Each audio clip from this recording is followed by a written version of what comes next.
Hello, I'm Cindy Gaskins, and this is Science News. Today's top story. Controversy has struck the periodic table community. The man-made elements have been rioting in the streets for equality in the scientific community. They believe that since they do not naturally occur and are made in labs, that they have less rights and recognition compared to the natural elements. In 1937, the first man-made element, technetium, was created, and the scientific community rejoiced. Natural elements began to feel obsolete and fought to regain their higher status. Today, the opposite is true. Despite still being worked on with and created, man-made elements do not receive the same amount of educational hype that the others do. Most schools today don't spend much time on them. Is this enough discrimination to call for an act of justice? In other news, Dmitri Mendeleev Day is fast approaching as we begin to honor the creator of the modern periodic table. Let us take a moment to appreciate all the hard work he has done for us. Now, with this glorious day around the corner, let's go to Megan to see how the weather will be for your Mendeleev weekend. Megan? Thanks, Sydney. As you can see, the basic metals are moving down to the transition metals, and later in the evening, the acantinides and the lanthanides become prevalent. But don't let this ruin your weekend. As you can see, the northeast noble gases are holding steady, and this non-reactive bunch will keep things nice. Your weekend forecast also calls for the alkaline metals and the alkaline earth metals in the west. Now the other coast, these staircase metalloids elements are just having a grand old time next to the non-metals and the halogens. As we can see, the noble gases are always chill as always, being non-reactive due to the full outer electron cloud, just as us normal folk strive for it. Now let's see how these elements are going to behave over the week. Over here, the gases are very strong and malleable and keep electricity and heat away from them because these elements are highly conductive, and I'd hate for you to get zapped. On this side, we have the gases that do a good job filling up the room. There's not much to them as they are easy to compress. And last but not least, these nonmetals are not the smartest of the bunch as they are very dull.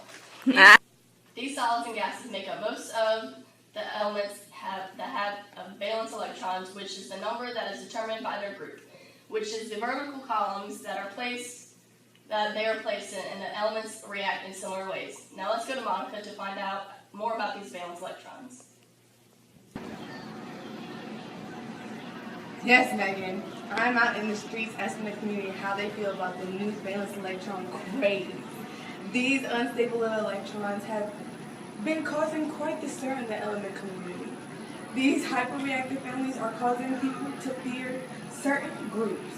I'm here with Noble Gas Argon to get a new perspective on valence electrons. Well, I don't know. You see, these couples share electrons to fill their outer field, and it just kind of sickens me to my stomach. Like, yeah, I know it's something we all want. That doesn't mean you flaunt it around in public. There are children here. How are the families supposed to react to this? 1A alkali metals, 2A earth metals, 7 halogens and 7 noble gases are quite frankly made uncomfortable by these outlandish acts of those seeking valence electrons to satisfy their own personal needs. But don't get me wrong, there's nothing wrong with finding an element to share electrons with. I just personally feel that it isn't for me. These elements are unstable and are going crazy to find someone else to connect with. I just feel that full outer electron fields should be left to us noble gases, and the lower elements should be happy with their valence electrons. Well, you heard it here, people. Animosity between noble gases and those with valence electrons how, with this turmoil in the periodic table, come to pass. A recent fashion craze has occurred called labeling, and here's some quick tips on how to accomplish the stylish new look. First, you want to put your name at the bottom so people know who you are, but you also want your symbols. It's an easier way for people to recognize you. And then you want your atomic mass, which also helps you being placed in the table so you can be put in the right order. But mostly for that, you want to have your atomic number, which is also the number of electrons and protons you have in your element. But the most important thing is which group you're in, because this determines how many valence electrons you have. And we all know that you want to hook up with another element so you can have a full valence electron outer layer. Hello, I'm here in studio with Megan McKee to talk about diatomic elements.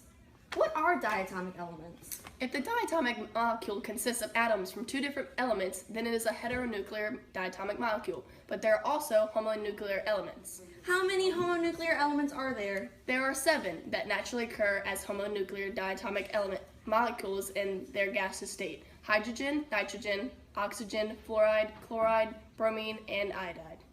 And as a community, we are proud to say that a pride parade will be held this Sunday for the homonuclear elements. Thank you so much for tuning in. I'm Sydney Gaskins. And I'm Megan McKee. Good night.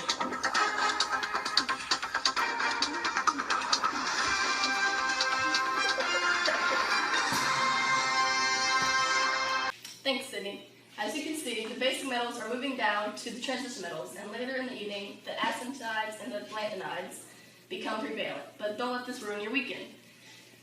As we can see, the northeast noble gases are holding steady, and this non-reactive bunch will keep things nice. Your weekend forecast also calls for the alkaline metals and the alkaline earth metals in the west. Now the other coast, these staircase metalloids elements are just having a grand old